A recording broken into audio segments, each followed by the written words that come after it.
ரெட்ரோலுக்ஸ் நெஞ்சங்களுக்கு வணக்கம். நான் கார்த்திக். இன்றைய தினம் ஒரு சம்பவம் நிகழ்ச்சியில் இன்றைக்கி நம்ம பார்க்கக்கூடியது கடந்த சில வாரங்களுக்கு முன்பாக நடந்த ஒரு விஷயம். நீங்கள் எல்லாருமே பார்த்துருப்போம். நேற்று கூட நம்ம பேசும்போது சொல்லியிருந்தோம். தொடர்ந்து இந்த ஒரு 23 நாளில் மட்டும் ஒரு 50 பாலியல் ரீதியான குற்றங்கள் நடந்திருக்கு. அதுவும் கடந்த 10 நாளில் 25 நடந்திருக்குன்ற மாதிரி சொல்லியிருந்தோம். ஆனால் இப்போ பார்த்திங்கன்னா இந்த 10 நாளில் நடந்ததில் அதில் ஒன்று மிக முக்கியமானது கிருஷ்ணகிரியில் நடந்த ஒரு சம்பவம். ஒரு 2 வயது குழந்தை, எல்லாருமே பார்த்துருப்போம். திமுக நிர்வாகி பெரியநாயகம் அப்படின்ற ஒரு யூத் விங் செக்ரட்டரி ஃபங்க்ஷனரியில் இருக்கக்கூடிய அந்த நபர் ஒரு சம்பவம் பண்ணியிருக்கார் அப்படின்றத ஏற்றுக்கொள்ளவே முடியாத விஷயம். 2 வயது குழந்தை பாலியல் ரீதியாக துன்புறுத்தப்பட்டு அது படுகொலை செய்யப்பட்டிருக்கு அப்படின்றது தான். மீண்டும் மீண்டும் நம்ம எழுப்பக்கூடிய கேள்வி இதுதான். திராவிட மாடல் அரசு, சமூக நீதி அரசு, பெண்களுக்கான அரசு, பெண்களுக்கான வாக்குறுதிகளை நிறைவேற்றக்கூடிய அரசில் இருக்கக்கூடிய ஒரு நிர்வாகி இப்போ இந்த திமுக நிர்வாகி செஞ்சதுனால இது திமுக தலைமை மீது போய் வைக்கக்கூடிய கேள்வி இல்லை. திமுக தலைமை இது ஏன் இந்த மாதிரி நடக்குது? இந்த எந்த அதிமுக நிர்வாகியோ திமுக நிர்வாகியோ தாவைக்கா நிர்வாகியோ நிர்வாகி அப்படின்றது இல்லை. ஏன் நீங்கள் முன்னெடுப்பாக இருக்க வேண்டிய நீங்களே இந்த அளவுக்கு உங்களுடைய கட்சியினர் இப்படி நடந்திருக்கிறதுக்கு இருக்கீங்க, அனுமதிக்கிறீங்க அப்படின்ற மாதிரியான கேள்விகள் ஒரு பக்கம் வருது. தொடர்ந்து சரி ஏதோ ஒருத்தர் தான் இப்படி பண்ணிட்டாரு, இந்த கிருஷ்ணகிரியில் இருக்கக்கூடிய ஒரு பெரிய நாயகம் இப்படி பண்ணிட்டாருன்னா இது எல்லாருமே திமுக நிர்வாகிகளாக செஞ்சது ஆகிடுமா அப்படின்ற கேள்விகள் நீங்கள் பார்க்குற நிறைய பேருக்கு முன்வைக்கலாம். இல்லை, சமீபத்தில் நடந்த ஒரு இண்டிகோ விமானத்தில் டெல்லிக்கு போன ஒரு திமுக பிரமுகர் ஒருத்தர் திருவள்ளூர் மாவட்டத்தை சேர்ந்தவர். அவர் அந்த பணிப்பெண்ணுக்கிட்ட ஒரு அத்துமீறி நடந்திருக்காரு. எல்லாருக்கும் தெரிந்த, எல்லாருக்கும் பரிச்சயமான அண்ணா யூனிவர்சிட்டி சம்பவம். ஞானசேகரன் திமுக அனுதாபி அப்படின்னு சொல்லி சட்டசபையிலேயே நம்ம முதலமைச்சர் அவர்கள் சொன்னாருன்றதை நம்ம எல்லாரும் பார்க்குறோம். கிட்டத்தட்ட இந்த மாதிரியான சம்பவங்கள் தொடர்ந்து தமிழ்நாட்டில் நடந்துக்கிட்டு இருக்கு. அதுவும் கடந்த 2020 24 வரைக்கும் 125% போக்சோ வழக்குகள் அதிகமாகிருக்கு அப்படின்ற அந்த டேட்டாவும் ஒரு பக்கம் சொல்லுது. ஸோ பெண்கள் குழந்தைகளுக்கு எதிரான இந்த மாதிரியான கொடூரங்கள் தினம் தினம் அரங்கேறிக்கிட்டே இருக்குன்றது தான். அதுலேயும் மிக முக்கியமாக குழந்தைகள், பெண்கள் ஒரு பக்கம் இந்த மாதிரி பாலியல் ரீதியான துன்புறுத்தல்களில் ஆளாக்கப்படுறாங்கன்னா குழந்தைகள் என்ன பண்ணுச்சு? குழந்தைகள்கிட்ட எங்கேருந்து இவங்களுக்கு இந்த காம உணர்ச்சி அப்படின்றது, தூண்டுதல் அப்படின்றது எங்கேருந்து வருதுன்னு தெரியல. ரோட்டில் விளையாண்டுட்டு இருந்த ஒரு 7 வயசு பொண்ணு காணாமல் போகுது. 2 நாள் கழிச்சு இல்லை 1 நாள் கழிச்சு என்னன்னு பார்த்தா அது பாலியல் ரீதியாக துன்புறுத்தப்பட்டிருக்கு, கொலை செய்யப்பட்டிருக்கு அப்படின்றது. அதாவது இவனுங்க பாலியல் ரீதியாக துன்புறுத்ததை தாண்டி எங்கே அது போய் வெளியே சொல்லிடுமோ அப்படின்ற ஒரு பயத்தில் அதை கொன்னுடுறானுங்க. சரி, இது ஏன் இவனுங்க இப்படி கொன்னுடுறானுங்கன்னு பார்த்தா போதை. ஸோ இது வெறும் மது போதை இல்லை, கஞ்சா போதை அப்படின்ற மாதிரி அந்த புழக்கம் அதிகமாக இந்த மாதிரி சம்பவங்கள் தொடர்ந்து நடந்துக்கிட்டே இருக்குது. குழந்தைகளுக்கு எதிராக மட்டும் நடந்த வழக்குகள்னு பார்த்தா எக்கச்சக்கமாக இருக்குது. பெண்களுக்கு எதிராக பார்த்தா 60% நடந்திருக்கு. 2020 2024 வரைக்கும் 60% அதிகமாக இருக்குது. குழந்தைகளுக்கு மட்டும்னு பார்த்தா 125% போக்சோ வழக்குகள் அதிகமாக இருக்குது. ஸோ ஒவ்வொரு வீட்லேயும் இருக்கக்கூடிய பெண்கள் குழந்தைகளுக்கான பாதுகாப்பு அப்படின்றது இங்கே எங்கே இருக்குன்ற ஒரு கேள்வியை எல்லாரும் முன்வைக்கிறாங்க, எதிர்கட்சிகளும் முன்வைக்கிறாங்க.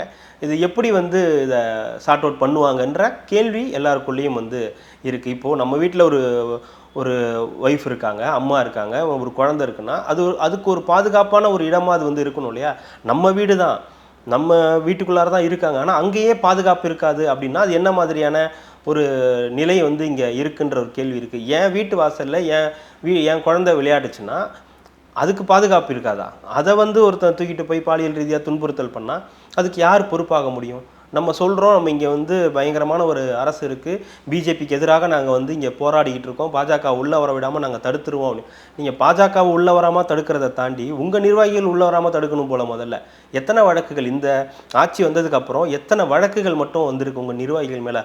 அந்த சாதிக் பாஷாவில் ஆரம்பித்து இந்த மெத்து இதெல்லாம் இது பண்ணார், போதைப் பொருள் கடத்தினாருன்றதில் ஆரம்பித்து, ஞானசேகரனில் ஆரம்பித்து, இந்த பெரிய நாயகத்தில் ஆரம்பித்து, இப்போது விமானத்தில் பணிப்பெண்ணுக்கு போன ஒரு நிர்வாகியில் ஆரம்பித்து தொடர்ந்து எவ்வளவு திமுக நிர்வாகிகள் மட்டுமே இவ்வளவு பேர் இருக்காங்க அப்படின்றது அந்த கட்சிக்கே ஒரு அவமானகரமான ஒரு செயலாக தான் இது பார்க்கணும்.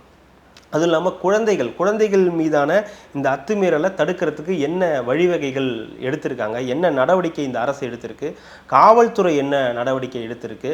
ஏன்னா பெண்கள் பாதுகாப்பு, குழந்தைகள் பாதுகாப்பு ஒவ்வொரு மாநிலத்துக்கும் மிக மிக முக்கியமான ஒரு அம்சமாக பார்க்கப்படுது. நீங்கள் பெண்களுக்கான திட்டங்களை ஒதுக்குறீங்க, மகளிர் பேருந்துகளை ஒதுக்குறீங்க. அதுலேயுமே போனாலும் ஆரம்ப காலத்தில் உங்கள் அமைச்சர்கள் பொன்முடிகள் போன்றவங்கெல்லாம் ஓசி பஸ்ஸுன்னு சொன்னவங்க, அம்மாவுக்கு 1000 பொண்ணுக்கு 1000ன்னு சொன்னாங்க. அப்புறம் என்ன 1000 ரூபா வந்துருச்சா எல்லாரும் பவுடர்லாம் அடிச்சுட்டு மினுக்கிட்டு இருக்கீங்கன்னு நீங்கள் கொடுக்குற நலத்திட்டத்தை கூட வந்து ரொம்ப கேலி பேசி கிண்டலாக தான் வந்து உங்களுடைய அமைச்சர்கள், உங்களுடைய எம்பிக்கள்லாம் வந்து பேசியிருக்காங்க.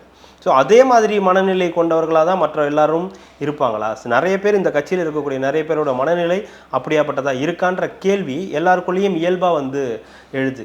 ஞானசேகரனை வந்து ரொம்ப டைம் எடுத்து இல்லைங்க அவர் திமுக நிர்வாகி இல்லை, திமுக அனுதாபி அப்படின்னாங்க. அது புரியவே இல்லை. அது என்ன பெயர் கண்டுபிடிக்கிறீங்க? நிர்வாகி, அனுதாபி, கிட்னி திருட்டு இல்லை, கிட்னி முறைகேடு அப்படின்னு அதுக்கு பேர் கண்டுபிடிக்கிறதும் அதை வந்து சமாளிக்கிறதும் இதுதான் உங்களுடைய வந்து திட்டமாக இருக்குது. நீங்கள் காலை உணவு திட்டம் இந்த மாதிரி திட்டங்கள்லாம் வந்து கொண்டு வரீங்க. முதல்ல இந்த பெண்களுக்கு, பெண் பிள்ளைகளுக்கு, குழந்தைகளுக்கு ஒரு நல்ல திட்டத்தை வந்து வர வாக்குறுதிகள்லையாவது தயவு செய்து கொடுங்க. இல்லை இந்த ஆட்சி வேண்டான்னு நினைக்கிற எதிர்கட்சிகள் இதற்கு வந்து ஒரு முக்கியத்துவம் கொடுங்க. நீங்கள் வந்து கொடுக்கக்கூடிய முக்கியத்துவம் எதுக்காக இருக்குன்னா பொருள் கொடுக்கறதுலையும் பணம் கொடுக்கறதுலையும் இருக்குது. ஆனால் இந்த பாதுகாப்புன்ற விஷயத்தில் எந்த கட்சியுமே வந்து ஒரு மிக முக்கியமான ஒரு முன்னெடுப்பை எடுக்கலை அப்படின்றது ஏமாற்றத்திற்குரிய ஒரு விஷயமா இருக்குது. அடுத்து இருக்கக்கூடிய தாவேகா பெண்கள் மற்றும் இளைஞர்கள்ட்ட பெரிய அளவுக்கு வந்து முக்கியமான ஒரு கட்சியாக இருக்கும்போது அவங்க சமரசம் ஆகிற மாதிரி அவங்களுக்கு தேவையான பாதுகாப்பை, ஏன்னா நீங்களும் வந்து 2500 ரூபா கொடுக்குறன்ற மாதிரி வந்து திட்டங்கள்லாம் வந்து சொல்கிறீங்க. பெண்களுக்கு கல்யாணத்துக்கு 1 பவுன் நகை கொடுப்போம் அப்படின்னு.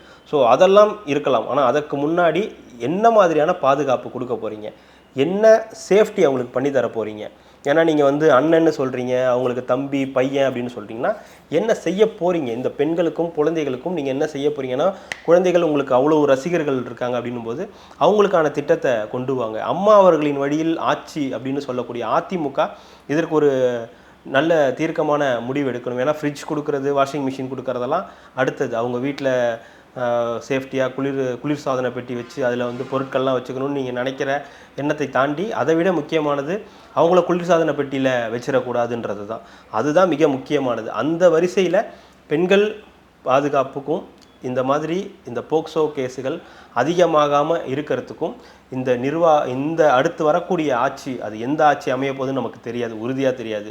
அது திராவிட மாடல் 2.0வோ தாவேகாவோ அதிமுகவோ யார் வேணாலும் ஆட்சி அமைக்கலாம். ஆனால் இந்த பாதுகாப்பு அப்படின்றது ரொம்ப தேவையான ஒன்றாக இருக்கணும் குழந்தைகளுக்கும் பெண்களுக்கும்.